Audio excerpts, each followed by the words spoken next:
Hi, I'm your host Vasco Duarte.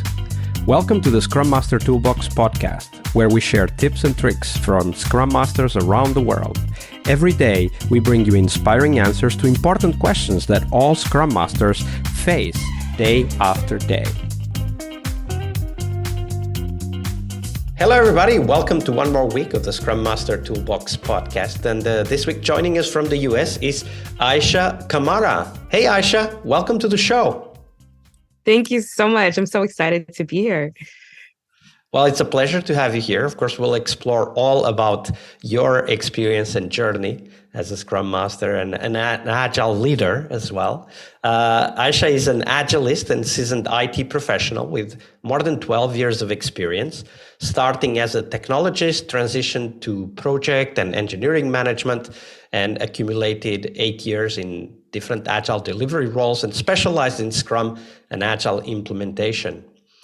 Isshai is also an IT career advocate, helping professionals through their transitions and offering career bootcamps for roles in tech. So Isshai, that was a short intro. Tell us a little bit more about yourself and how did you end up becoming a Scrum Master? Awesome. Well, how I became a Scrum Master is not so common, right? This is not a story that you will expect. But I was actually working as a project manager on a government project, and my contract came to an end, and I had been working with my client for maybe about 4 years. And once it came to an end, that was it. I was just going to go into another project management role.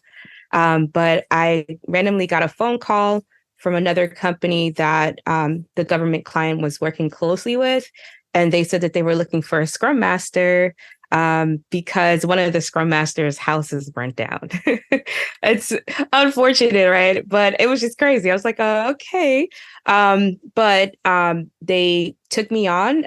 They trained me to be a Scrum Master.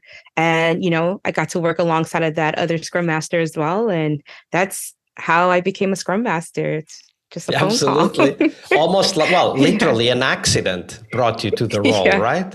Right. And of course, those can be, I would say, maybe exciting, but also somewhat nervous moments. The first few projects we go through as Scrum Masters. And I don't know if that's a story that you're going to bring us today, because of course, today is Fail Monday here on the podcast. And we want to explore one of those stories of failure, not because of the failure, but rather because of the lessons you took away and how you changed how you work as a Scrum Master. So let's dive into that, Isshai. Share a story with us about a difficult moment you had as a Scrum Master. Walk us through the story first. What was going on, who was there, what was the project, and then we will figure out the takeaways and the insights and have a discussion later. But tell us that story first.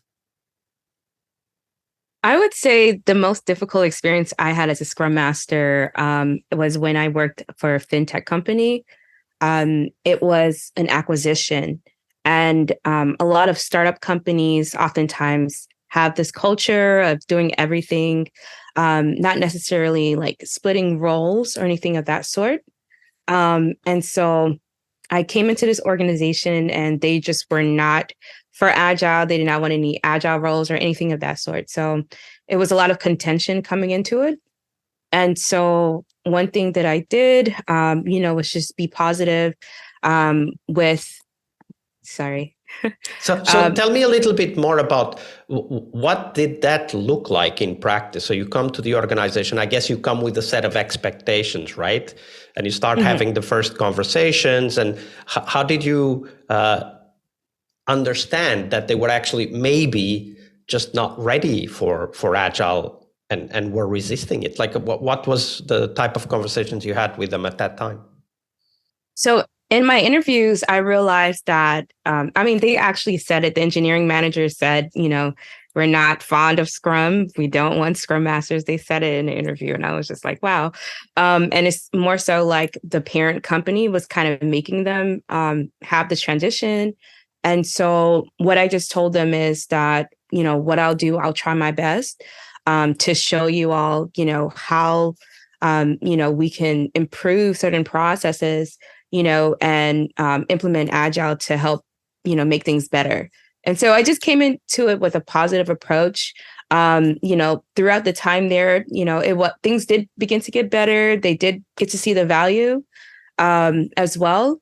But it's kind of hard to go in some of these organizations when there's no direct buy-in with leadership, because it makes it very difficult to do your job as a Scrum Master. And so I would say that was probably my most difficult experience as a Scrum Master.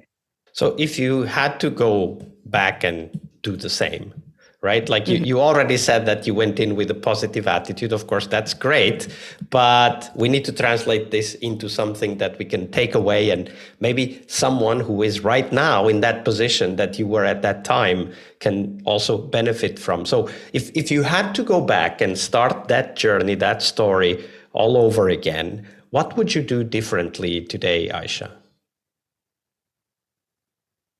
I would definitely, if I were to go back and start it all over again, what I would do is definitely take it from the perspective of looking to solve impediments and identifying even more processes that needed to be improved, but also really working closely with the parent company and the acquisition leads or whoever was in charge of product at the time, to really forge a good relationship between the parties.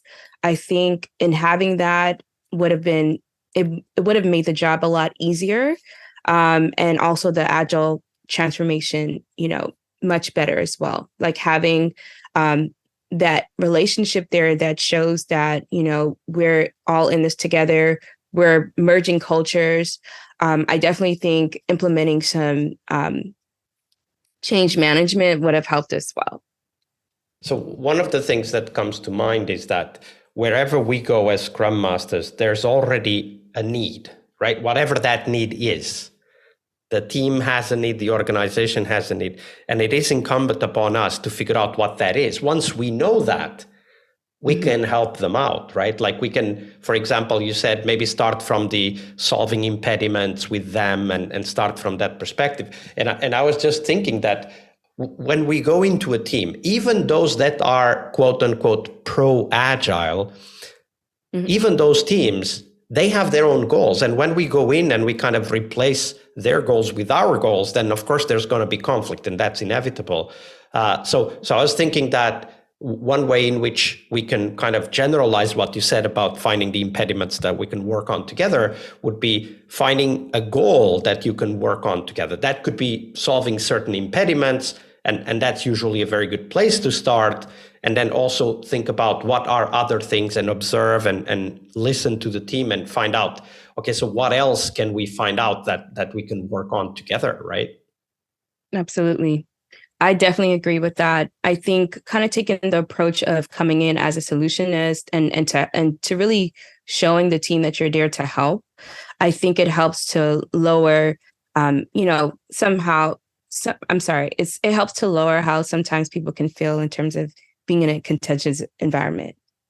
Yeah, absolutely. And it is natural that if an organization hasn't adopted Agile, it is natural that there's going to be some resistance, right? And we need to be ready for that. Absolutely. Right? And on the other hand, like if we go back to the origin of Agile, it is about finding and sharing better ways of developing software. It is not about telling others what to do. It's about together with them finding those better ways of developing software.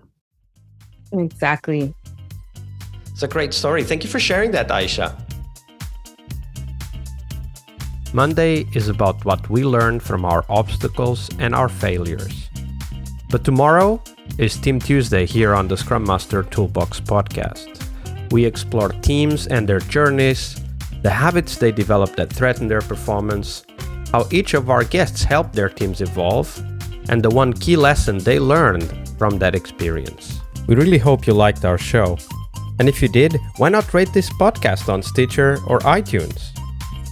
Share this podcast and let other Scrum Masters know about this valuable resource for their work. Remember that sharing is caring.